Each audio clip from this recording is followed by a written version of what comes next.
আসসালামু আলাইকুম। সারা দেশে একটি আওয়াজ, সেটা হচ্ছে খুনি লীগ অবশ্যই নিষিদ্ধ হতে হবে। খুনি লীগ নিষিদ্ধ হওয়ার অনেক কারণ আছে, যার মধ্যে আমরা দেখেছি শাপলা চত্বর হত্যাকাণ্ড, পিলখানা হত্যাকাণ্ড, সর্বশেষ যেটা বড় হত্যাকাণ্ড সেটা হলো জুলাই আগস্টে যে হত্যাকাণ্ড চালিয়েছিল। প্রায় 400 মানুষকে হত্যা করেছিল এবং 4000 লোককে পঙ্গুত্ব বরণ করতে হয়েছিল এই জুলাই আগস্টের আন্দোলনে। এতটুকু সামনে উদাহরণটাই যথেষ্ট যে আওয়ামী লীগ নিষিদ্ধ হওয়ার এতটুকুই প্রমাণ যথেষ্ট, আর কিছু লাগে না।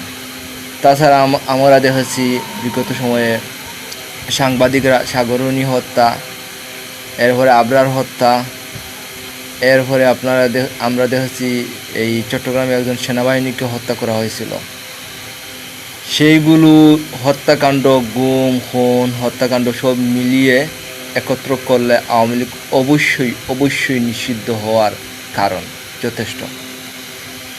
এখন বিএনপির উপর জনগণের আসলেই অনেক আশা ভরসা, সেই জায়গা থেকে বিএনপির কোনো কিছুই আমরা দেখতে পারতেছি না। এটা খুবই দুঃখজনক। আসলে আওয়ামী লীগের যে চুক অনেক নিচে থাকে, সেটা হলো ভারতের